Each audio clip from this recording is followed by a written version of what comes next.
Salam Indonesia, salam Nusantara dari Sabang sampai Merauke, dari Miangas sampai Pulau Rote. Mantaplah iman kita, mantaplah kasih kita, mantaplah pengharapan kita.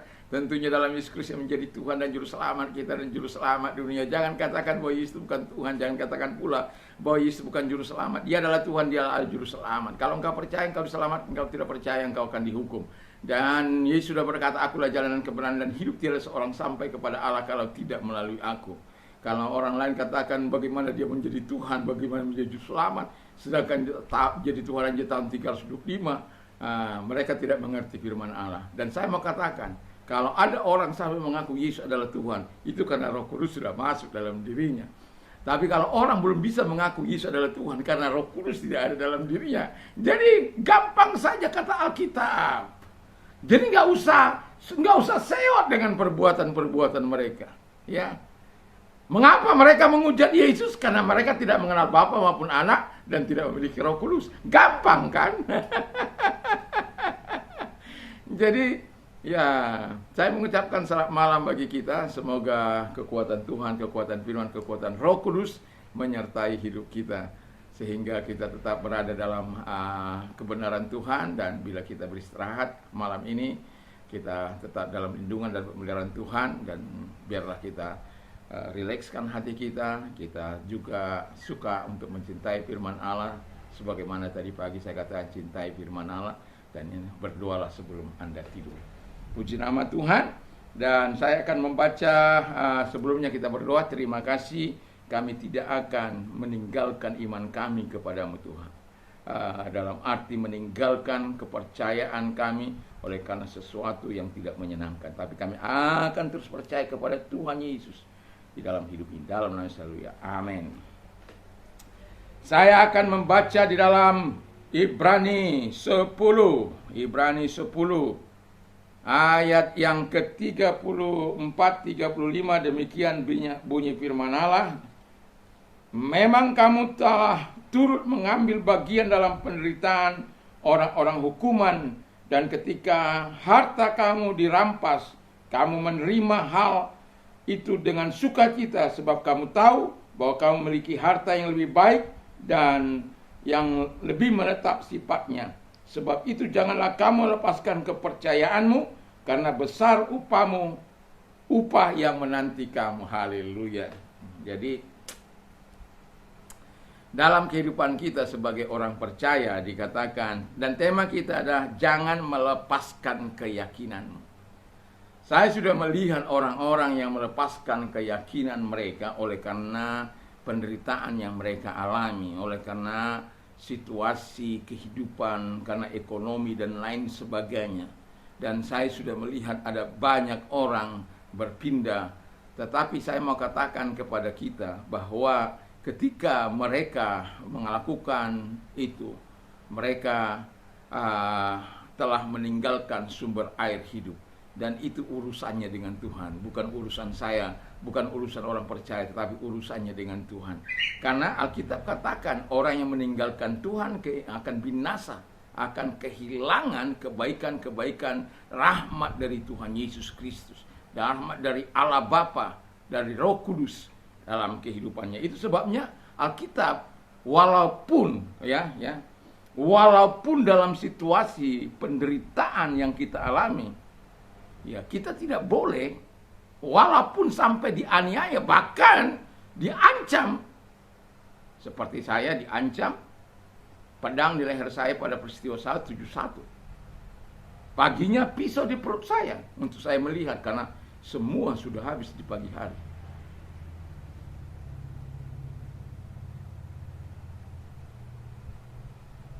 Tidak perlu, kata firman Allah.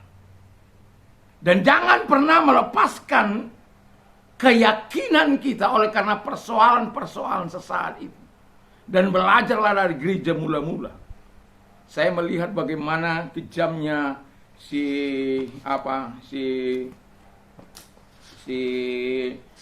Nero, ya, Kaisar Nero. Dia memerintah Roma menjadi kaisar di usia 16 atau 17 tahun. Dan dia membunuh ibunya, dia membunuh saudara kandung adopsinya, ya. Dia meracuni pamannya. Pamannya ini mengangkat dia supaya menjadi pewaris Claudius yang keempat. Itu sebabnya dia bunuh pamannya agar dia bisa naik menjadi kaisar Roma yang kelima. Dan dia membunuh lawan-lawan politiknya. Dan dia membakar gereja membakar Roma. Itu hancur-hancuran dia buat selama 39 hari, ya. Bayangkan membakar selama 39 hari. Ya, bukan melalui tangannya tapi melalui tangan para pesuruh-pesuruhnya, ya. 3 daerah musnah, hancur, dan 7 rusak berat, sisa 4 dari 14 daerah. Dan setelah itu dia membangun rumah emasnya, atau yang disebut Domus Aurea, istana emas. Dan pada akhirnya dia mati bunuh diri, ya. karena dosa-dosa yang begitu menumpuk dalam hidupnya. Dan dia memang mau dihukum cambuk, ya, seperti yang dilakukan kepada murid-murid atau orang-orang percaya pada waktu itu. Dia nggak sanggup, mau bunuh diri saja dia nggak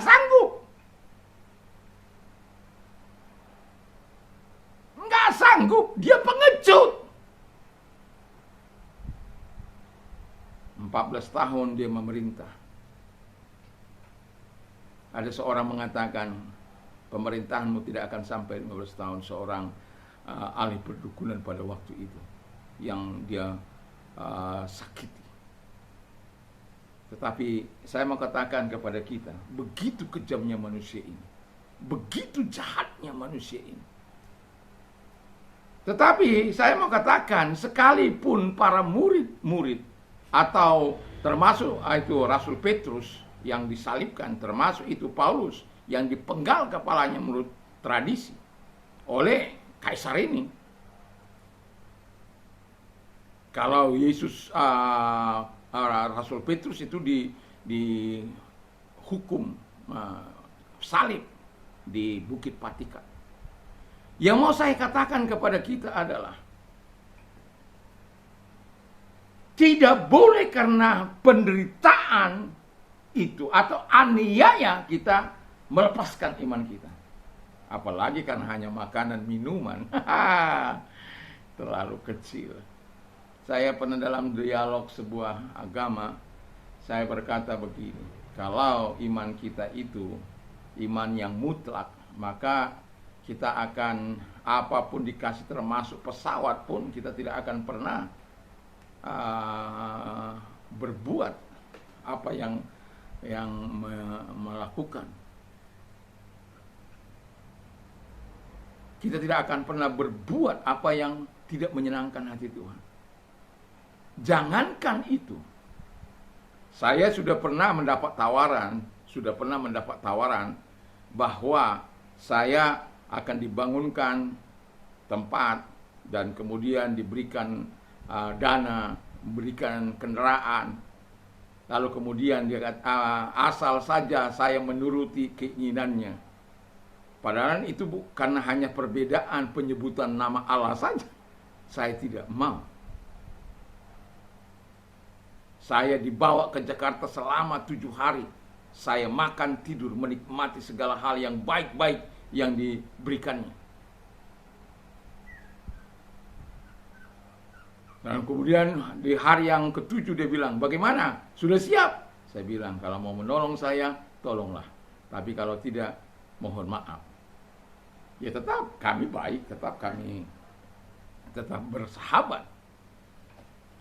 Yang saya mau katakan sama kita adalah bahwa tidak boleh karena apalagi sampai menyimpang dari iman kekristenan kita.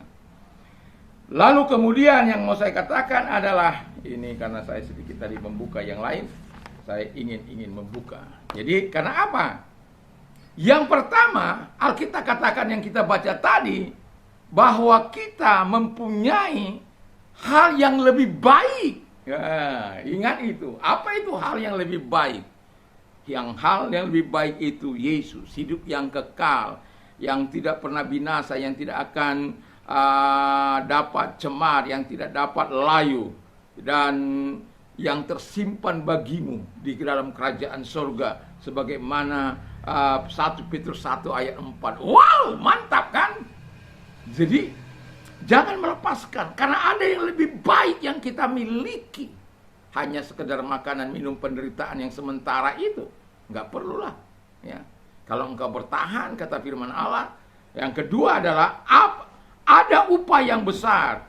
Kita akan memperoleh upah yang besar. Apa itu? Mahkota kehidupan.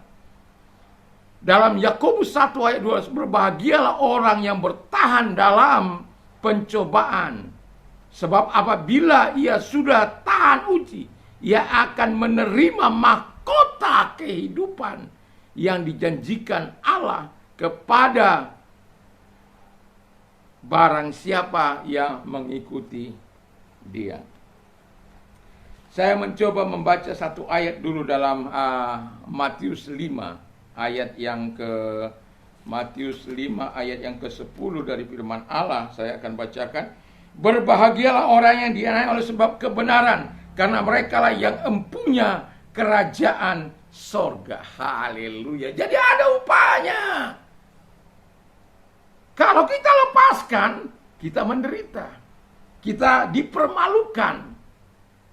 Tapi kalau kita tetap berpegang pada pengakuan iman kita kepada Yesus Kristus, wow, mantap. Ya, beta tetap menjadi pengikut Kristus. Beta laskar Kristus. Laskar Kristus maju bukan untuk berperang. Maju dalam imannya, menyatakan yang apa yang kita pegang itu, sekalipun nyawa taruhannya.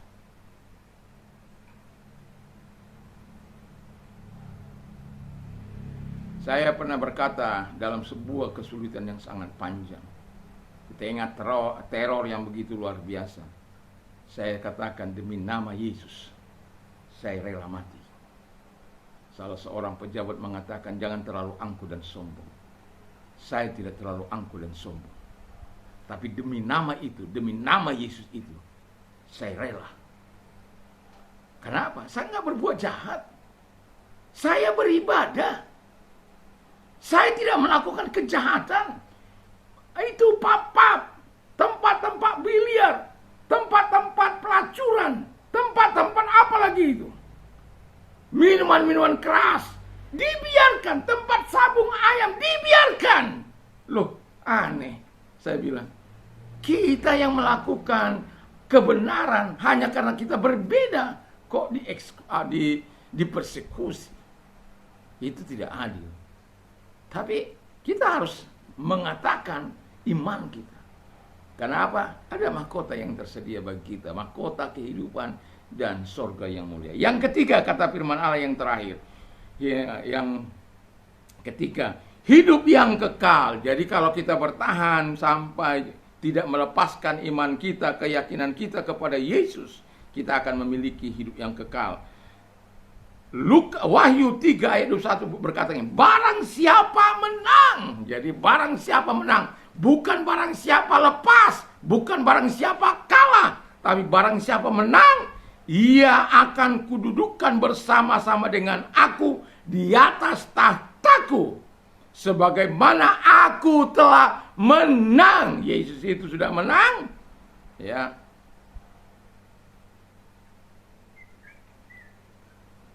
Dia sudah menang dan duduk bersama-sama dengan Bapakku di atas tahtanya. Jadi terpujilah Tuhan yang memberikan kemenangan kepada kita. Jadi jangan pernah melepaskan iman kita. Saya pernah berkata, mungkin masih Anda ingat seseorang yang berkata, sekalipun ini karena dia seorang wanita yang cantik, ya, sekalipun seorang konglomerat, seorang jenderal, seorang apa yang akan datang kepada aku, kalau dia berbeda agama dengan saya akan tolak dia. Maaf saudaraku, saya tidak ingin menghina siapapun, tetapi ini karena kenyataan